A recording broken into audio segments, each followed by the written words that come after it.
there. My name is Noah Bennett, and I want to thank you for being here with me tonight. Before we begin our story, I invite you to take a few quiet moments, just for yourself. Find a comfortable position. Let your shoulders soften. Rest your hands wherever they feel most at ease. If you wish, gently close your eyes. Now, take a slow, gentle breath in and count quietly. 1, 2, 3. Then exhale even slower. 1, 2, 3, 4. Let's do that 2 more times, as if each breath is a soft autumn drizzle, washing away the noise of the day. To Get Sleepy, the podcast where we listen, we relax, and we get sleepy. I'm your host, Thomas. Thanks for joining us tonight. In this episode, we have a sleepy retelling of one of Aesop's fables about an astronomer and the importance of appreciating where you are and what you have. Let's relax a little bit before starting our story tonight.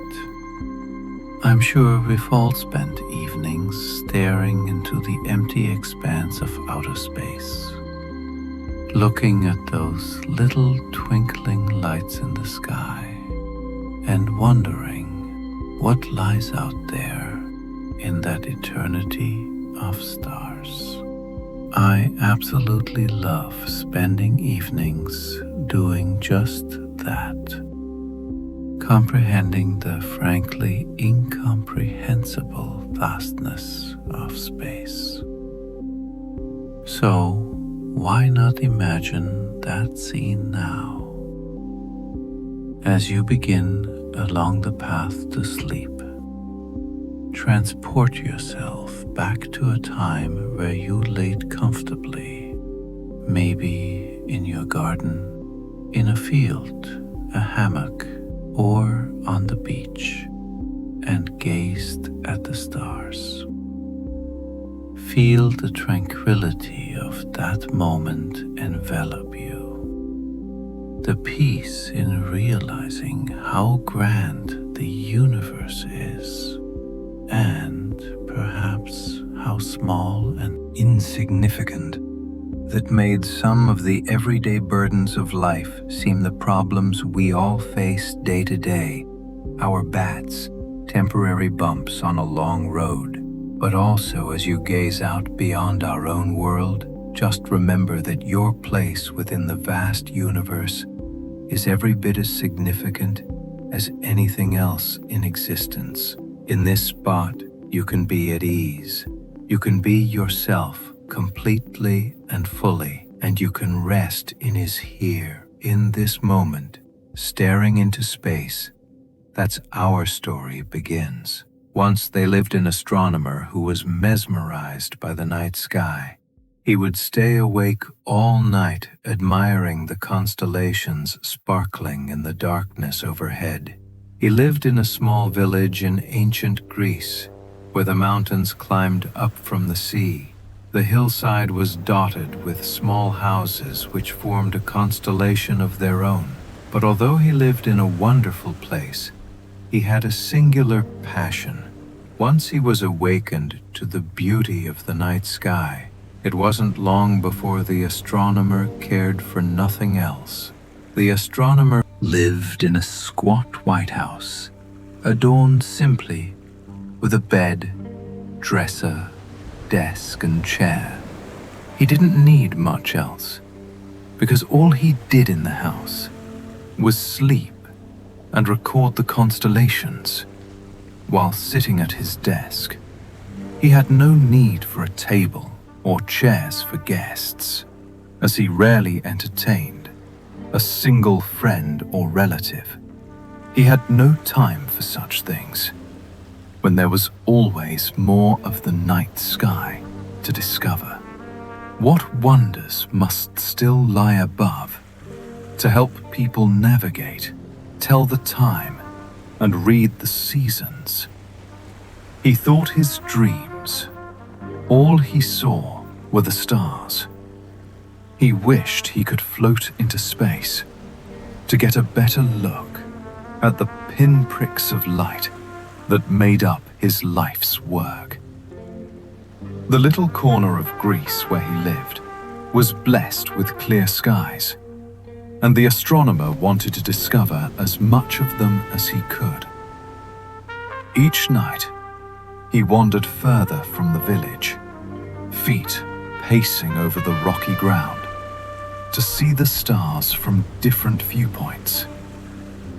In the village, the townspeople farmed, gardened, and fished every day. All who lived there knew everything about everyone else, and so the astronomer felt there was much more possibility in the heavens, wanting to take full advantage of his nighttime strolls. The astronomer slept in the hot afternoon while his friends and family enjoyed long meals. Together, at night, while they slumbered, he wandered the fields alone, climbing rolling hills and strolling on rocky paths, always gazing skyward. A storm broke, and the rest of the village was waking. The astronomer would tuck himself away in the privacy of his home and write down his observations from the night before. Then he'd drift off to sleep, dreaming of the night ahead. He was so consumed by the world of galaxies and celestial bodies. All the most exciting things, the astronomer thought, happened at night. During the daylight illuminated all, but when the night sky took over, so much remained a mystery. It was a challenge to learn about it all. He watched the seasons pass through the stars, the landscape changing around him while he slept.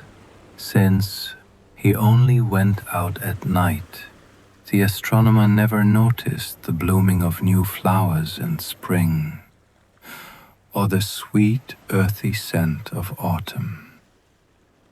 Someone else had already learned all there was to know about everything on land, he thought. What hid in the night sky was untapped potential, secrets, and unanswered questions. The astronomer watched Artemis's hunt in the stars, sought the gods of Olympus in the constellations. Sometimes, under the glint of the moon, he would visit the temple of Artemis to pay tribute to the beauty shining in the sky above.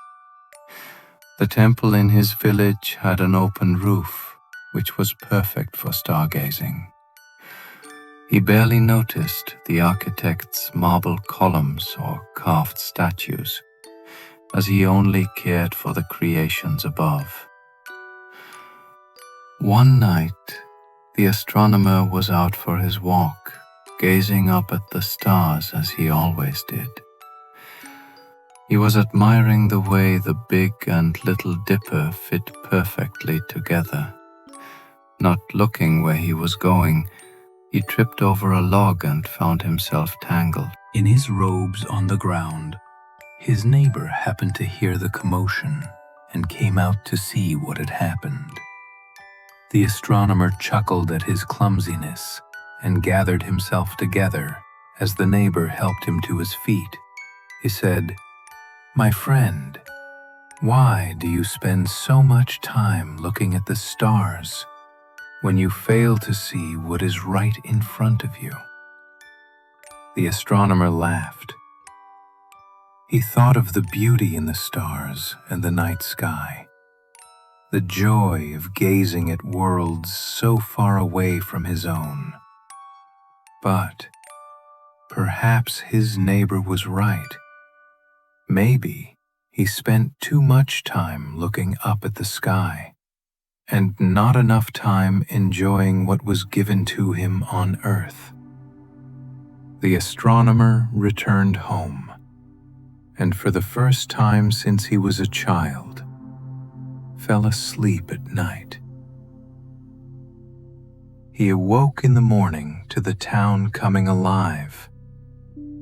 The sounds of laughter and quiet chatter rode in the warm breeze outside. At first, the astronomer felt gloomy. What had he missed in the heavens last night? But then, as he dressed and went outside, his smile slowly grew. The same neighbor who had helped him the night before invited him over for breakfast. There was delicious, soft, crusty bread, crisp on the outside and doughy on the inside, along with hard cheeses and a warm mug of strong coffee. How long had it been since the astronomer had eaten freshly baked bread or enjoyed a mug of coffee shared with a friend as they sat and sipped their coffee around the outdoor table? The astronomer told the neighbor's wife what had happened the night before. When they were finished, the couple decided to accompany him on a walk around the village. They were determined to help him experience everything they loved about their hometown. They set off together to walk down the lane. "Doesn't the soft earth feel wonderful beneath your feet?" they asked him. "Can you smell the fresh bread and coffee all the other villagers are enjoying this morning?" The astronomer's senses were delighted by the aroma of breakfast, and he noticed how the earth was slightly soft but still firm beneath his feet, cushioning each step he took in all the hours he had spent wandering. He'd never realized how wonderful it could be if he had paid so much attention to the ground the night before. Perhaps he never would have tripped. They walked past a woman selling fruit from a little stand. "I haven't seen you in a while," the fruit seller called to the astronomer, waving him over. "Let's share some fresh juice together." She squeezed oranges into a cup. They let off the delicate and enticing floral scent of orange blossoms. When he took his first sip, the cool, sweet taste of the juice filled his mouth. "Yes, the stars at night are beautiful, but you can't drink the stars," he mused to himself. In that moment, the astronomer thought the glittering constellations only looked half as sweet as this earthly delight. When the neighbors told the fruit seller of their mission to help him see the beauty of the town, she said they must go and visit her niece's garden. "For if you were enjoying the wonders on, I'll show you the way," she said, closing up her stall in favor of a new adventure. As they walked down the lane, more and more of their neighbors came out to join them. They weren't used to seeing the astronomer out and about during the day, so they each had a spot they wanted to show him. The astronomer couldn't remember the last time he'd been around so many people. He had opted for the quiet of night rather than the noises of daytime. But now that he was truly listening, he could hear the music in his friends' voices.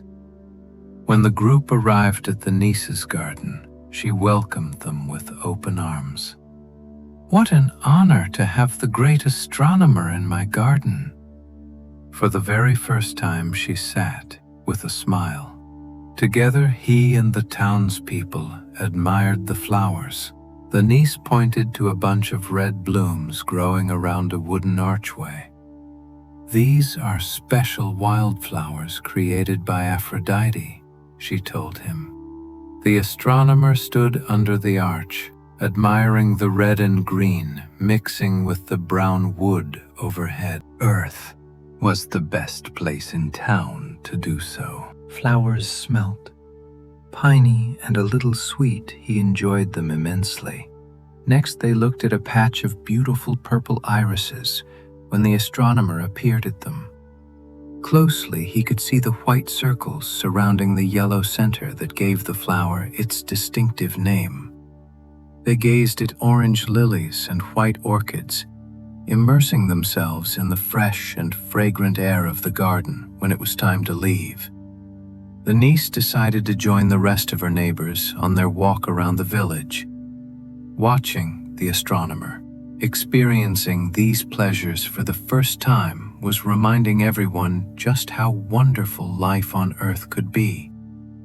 The astronomer strolled in the middle of the group as they left the center of the village and continued down the road to the Temple of Apollo. The pillars of the temple glittered in the sunlight. The astronomer noticed the change underfoot as he stepped from the dark path to the temple's marble floor. The heat of the day was growing, and he appreciated the cool ground beneath him, and the roof above it was quite different from the temple of Artemis. Ether. He took a moment to stand still. His feet pressed into the marble, and a gentle breeze wound its way through the pillars, keeping him cool in the shade of the temple. The other townspeople around him explored her building, admiring the statues and carvings on the walls. He enjoyed her feeling of staying still, while the world moved around him. Perhaps he needs not always be in motion, he thought. Sometimes it was best to take a break from work and study and just enjoy existing in the moment. When he was ready, he walked slowly around the walls of the temple, admiring the details. The great artists and architects had embedded them into this special place, which was used for community gatherings and for paying homage to the gods. When the sun rose higher in the sky, the group left the temple and gathered in the shaded village square for lunch. They each shared what they had soft cheeses left over, bread from the morning, roasted barley and juicy olives. The astronomer relished each burst of flavor in his mouth. Before he had hurried through meals, stealing bites in between long periods of stargazing, now he appreciated taking the time to savor these delicious foods. How have I never taken the time to really experience this before? He wondered.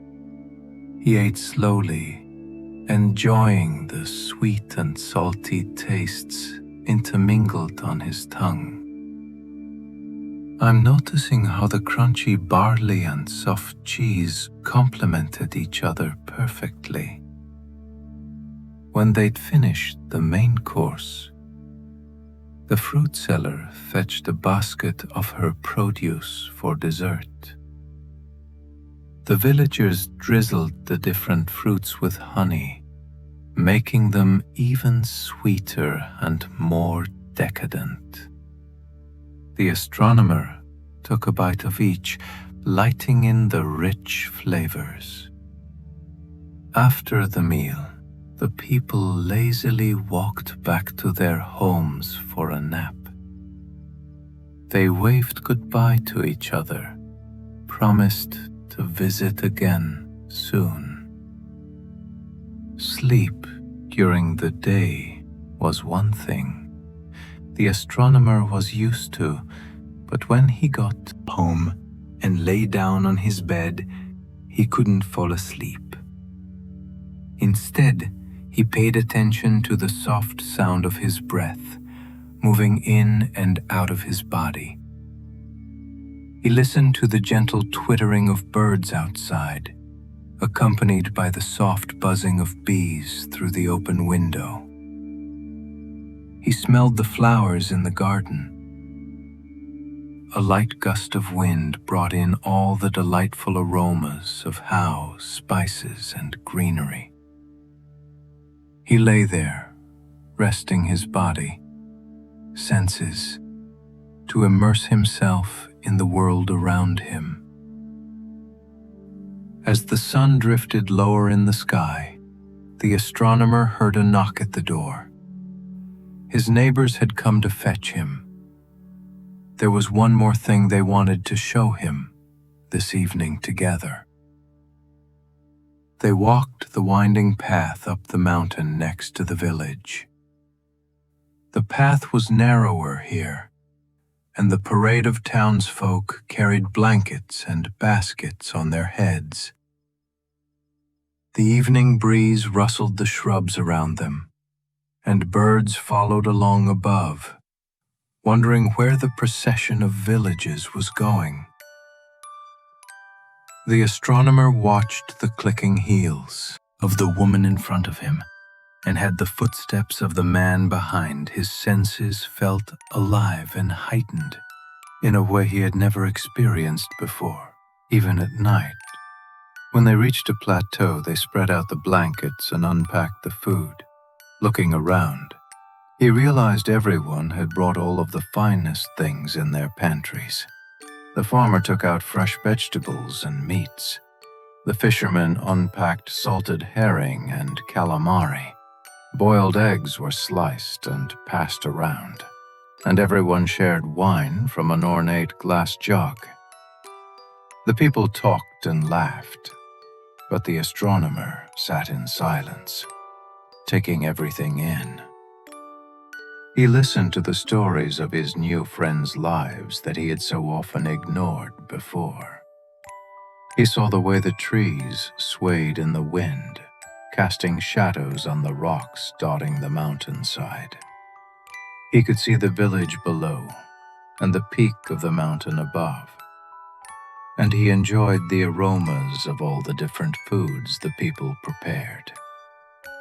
Soon the sun began to paint the sky in vibrant hues in all. The time the astronomer had sought the stars, he had never before appreciated their opening act. He had always waited for the sunset to finish and night to fall. But now that he had slowed down, he could admire each shade of yellow, pink, red, and purple as the sun lowered itself sleepily behind the mountain's peak. When the final rays of sun disappeared beneath the horizon, the villagers packed up the remaining food and folded the blankets, ready to go home for the night. But the astronomers stopped them. "Now, I have something to show you," he said. His friends unfolded their blankets and lay down on the soft earth, watching the sky grow dark overhead. Glittering white and yellow stars began to poke through the darkness, delighting the villagers watching from below.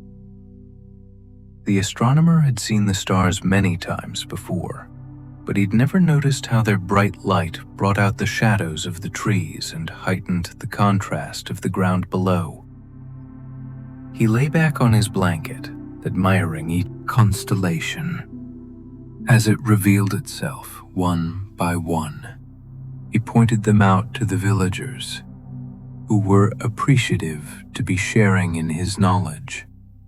"I understand why you like to walk at night, but isn't it also wonderful still under the stars?" his neighbor asked him. The astronomer nodded his head in agreement. He didn't always have to be searching for something new when so much beauty revealed itself around him every night. He wanted to fully take it in, not rushed to discover the next thing. As they lay there stargazing, the villagers felt their eyelids growing heavy. They began to yawn, and they knew it was time to pack up their things and go home to bed. In a slow and careful line, they tiptoed down the mountain. The astronomer felt the path beneath, noticing each pebble or twig he passed over.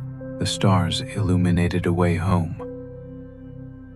And as they walked, the villagers whispered of all they'd seen in the sky above. When they reached the village square, all the townspeople waved goodbye. One after another retreated into their homes, finding cozy spots on soft mattresses and under warm blankets. The astronomer too went back to his house, but instead of crawling into bed, he brought a pillow and blanket outside. He laid them down on a soft patch of grass and rested his head. A pillow. Tonight he would dream of stars again. But this time, he would fully realize their beauty. He slowly let his eyes close. As the light breathes, gentle hooting of owls lulled him to sleep under the glorious night sky. Thank you.